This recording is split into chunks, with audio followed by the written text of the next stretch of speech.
Hey, it's Halo Fan, and welcome to my channel. The GTO name is probably one of the most prestigious in all of the car world, with several different cars sharing the title. And today, we'll be finding out which GOAT of the car world is the best. I realized I haven't done a gaming or car-related video in a while, or really a video period, so I decided to knock out all that in one go.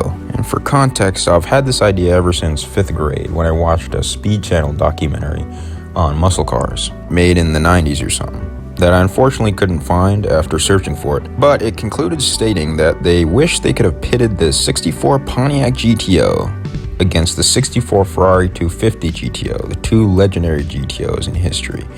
But of course, no Ferrari owner was willing to let it happen, so naturally, I wanted to test it out myself, in Forza of course, because I don't have the means or the pockets to test these cars in real life. The GTO battles also are frequent when it comes to Forza duels with my dad. But today I alone will be putting the GTOs to the test, with a third GTO, the Mitsubishi GTO, joining the GOAT party as well. Can't forget the Mitsubishi GTO. To start off, we have the 1965 Pontiac GTO, a car many associate with being the first muscle car ever produced. Just to clarify, that honor really goes to the 1949 Oldsmobile 88, which I've already put a video out on, and I'll link it in the description. Now on paper, this car wins the battle already. And keep in mind, these figures are not from the internet, but Forza 7 itself, with 360 horsepower, 424 pound-feet of torque, and a huge 6.4-liter naturally aspirated V8, making it the largest engine of the bunch, and the most powerful car here. But of course, it's a 3,468 pound car, which is not light by any stretch. But compared to many technology-heavy cars of today, it's absolutely nothing. Next up is the Ferrari GTO, the famous Italian legend known as the most expensive car in the world. This is the lightest car of the bunch, coming in at only 2,479 pounds, but with a V12 engine. But of all the cars, it does have the smallest displacement and power figures at 3.0 liter and 300 brake horsepower. Torque figure is 216 pound-feet, also the lowest of the bunch. Additionally, it does win out over the Pontiac GTO when it comes to the transmission, coming with a factory 5-speed instead of a 4. Now the outlier in this equation, the Mitsubishi GTO, also known as the 3000 GT in America. This car is actually heavier than the Pontiac, believe it or not, at 3,704 pounds to the Pontiac's 3,468, owing of course to the Mitsubishi's all-wheel drive drivetrain, being the only car here to not be rear-wheel drive, adding a huge amount of weight, along with the more technology in this car, including stereo and safety equipment like airbags. Of course, this is because of the fact that the Mitsu is the newest of the bunch, a 1997 model, while the Pontiac and Ferrari are basically 1964 models. Because of this, you can expect a smart delivery of power in the Japanese GTO. So in that department, it wins out. And a good example of this smarter delivery of power is the twin turbo, which is coupled to the 3.0 liter V6 engine, which is the same displacement as the Ferrari's V12, but instead it has half the cylinders, yet even more power. This comes together to give the car 320 horsepower and 315 pound-feet of torque, claiming the middle spot when it comes to on-paper performance. The Japanese also comes with a 6-speed gearbox, the most gears of any car here today, though I won't be using anything more than 4th gear. So we have a pretty good stable of cars, a staple of American muscle, an Italian thoroughbred, and a JDM icon. Actually pretty evenly matched, at least on paper. But what's on paper means absolutely nothing on the track. As the old military saying goes, no battle plan survives contact with the enemy. So let's put these cars to the test. To test these cars, I've chosen Mazda Raceway Laguna Seca, a track in California that I've always used for testing cars and making lap times, with a huge array of turns and various shapes and sizes that presents varied challenges for all cars that drive on it. I'll drive 5 laps with each car. The first few will be warm-up laps, with the final few being the most important when I have the most experience and antiquation with the vehicles. After 5 laps, I will keep running lap times until I do not beat my previous time. Of course, whichever is the best time of the 5 laps will be the final submission for each car. The testing conditions have different weather conditions, with some cloudy and some clear, but I don't know if Forza is realistic enough to have that actually factor in. If it does, it's dumb, because the game doesn't let you change it within dry conditions. So if I select dry, it could be cloudy or it could be clear skies. Yet it's all under dry conditions. Either way, I did each car under a few different conditions to test the difference, and I found little difference, if any. And of course, don't think we forgot a drag race. Unfortunately, Forza 7 does not allow you to do a half mile, so I've opted for just the classic quarter mile. I'll be watching the Pontiac closely here, as if anything, drag racing was what it was built to do. Additionally, I'll be driving with manual transmission and traction and stability off at all times. all other assists off, apart from braking arrows in the turns. Essentially as a last resort, so I can make these lap times as perfect as I can and give each car a fair run at the title. And I'm using a controller as well. Not sure any of this matters, but just so that people know exactly what I'm utilizing to drive these cars that's out there. So first, we'll have the 1965 Pontiac GTO have a go at it. And let me tell you, this car is by far the hardest to drive and control. And that's because it doesn't keep speed very much in the turn, so I had to be extremely careful with the gas, or I end up fishtailing at the exit of a turn. Because this car has a huge amount of power. And a lot of power and low speed doesn't exactly amount to stability in any situation. And unfortunately, that fishtailing messed me up the 5th lap. As you can see, this is the results, with that fishtail at the very last turn throwing my last time under the bus.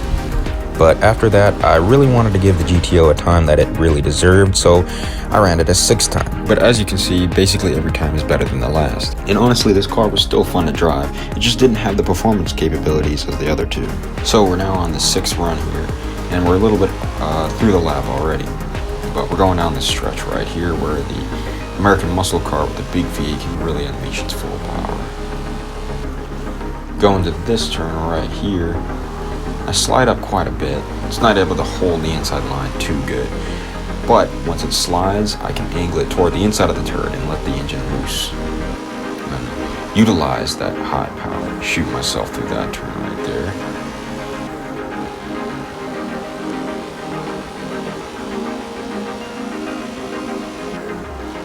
I'm going to try to avoid the braking until the 2nd braking cycle appears. Then make a very tight turn here. I'm not really worried about the track barriers that much. At the end of the day, I'm just trying to set a lap time. I'm not trying to go on the official Forza leaderboards or anything like that. This turn got me quite a bit. There's a wall there. There is, it's very tight, but you build up a lot of speed into it. This turn messed me up even more. I call it the great equalizer. But here I made sure not to fishtail, but get it just right, or at least as close as possible that I can get to. And I'm going to drive it home and get the best lap time that the GTO scored in this test at 154.308. So I broke the 155 barrier, which I'm quite proud of anyways.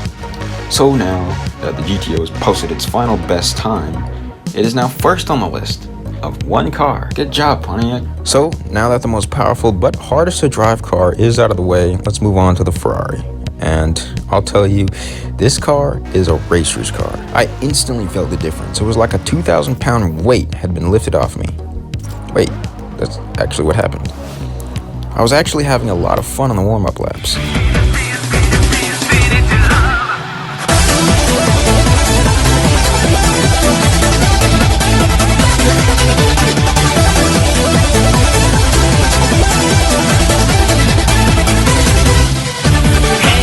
But after that, it was down to business. So now we're on the final lap for the Ferrari right here, and it goes through the turns very well. Of course, I gotta work on my control, but as long as you drive the set racing line, you'll come out pretty good. Getting a little bit squirrely right there. I'm definitely very tense while driving these cars, as I know this is what will be on the YouTube video. But because of that, I still do drive better than I usually do. Hammer through that turn as I usually do, full throttle. Get a little bit slidey through that turn, it helps me get through it. Ignore the first braking cycle, then go for the second. There I do cut the corners quite a bit. I literally went off the track there. But when we're talking about the Laguna S turn, sometimes you gotta do that. I took the very outside here and messed up. At the end of the day, I didn't care because this time it did end up still being the fastest one for the Ferrari. Alright, brake in here. The great equalizer. And you still have to be very careful with the Ferrari because it does do a good bit of the back spinning out there. Not as bad as the Pontiac, as the car does move a little bit faster, but it still does it. And there's the time, 1:45.435. And as you can see, each and every time, absolutely and utterly destroyed the Pontiac, ending the question of which classic GTO is better on the racetrack. Honestly, this was no surprise to me, as the Ferrari car is twice as light and has much more intelligent delivery of power over the all-out American muscle car, which essentially wastes power and leverage for marketing potential and power figures.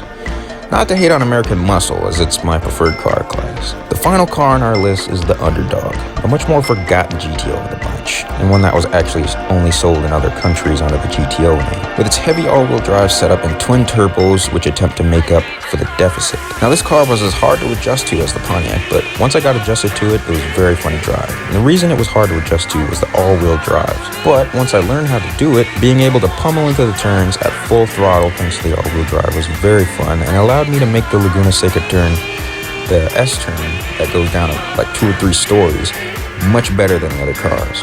Unfortunately, all-wheel drive does not necessarily mean faster. It just means it's easier to go faster. Can the Pontiac win out?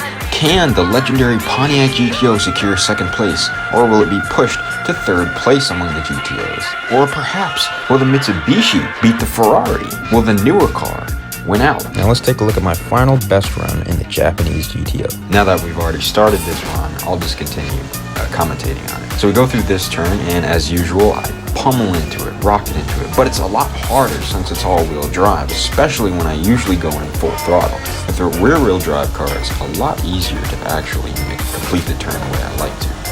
Going through this turn, very, very clean, basically following the line that you're supposed to follow. At least in competitive racing, not setting lap times, of course. I can go through this turn with the throttle fully open, which is not the case with pretty much every other car. Down here, about to bring it home. And this turn is very easy to make with this car. Very clean. Basically, it's basically the best turn I've made the entire day with any of these cars at that exact turn.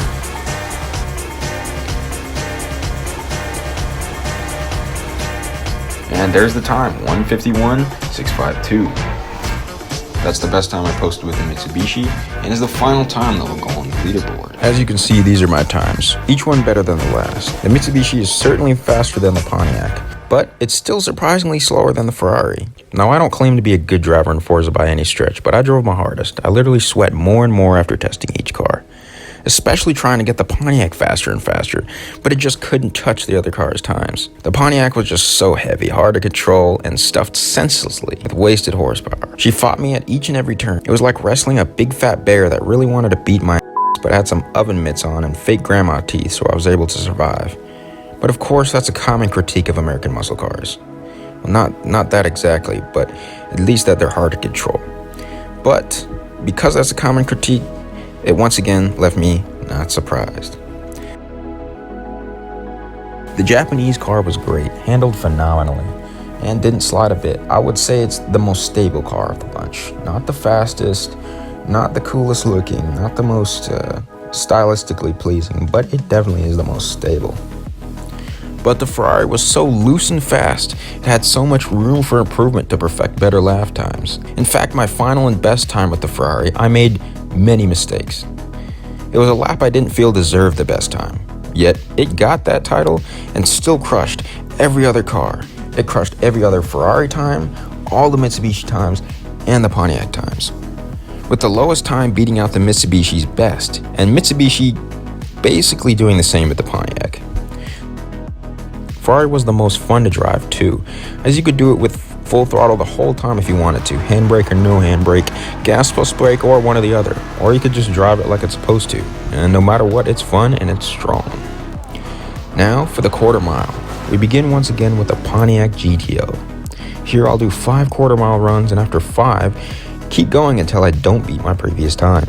Now this is actually my first time using Forza 7's experimental drag racing mode, even though it's been in older Forza games. And as a result of that, I had a bit of trouble getting it down at first, as you can see here.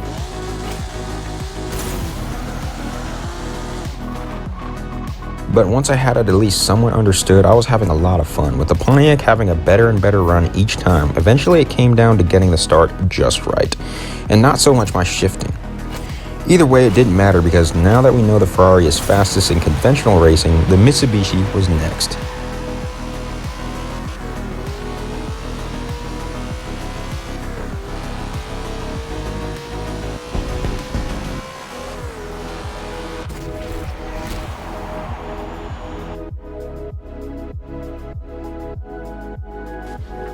Now for the Mitsubishi. And its first time scared me, as it was far slower than the GTO. I thought, can the Pontiac come in clutch and come back from its previous defeat?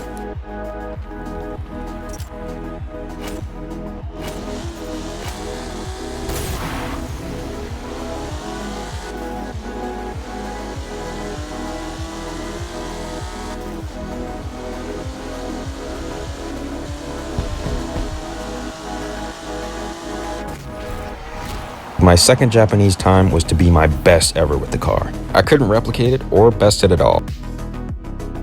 I must have jumped the start just right and hit all my marks. I tried to beat it, but I just couldn't. Next up was the Ferrari, and lo and behold,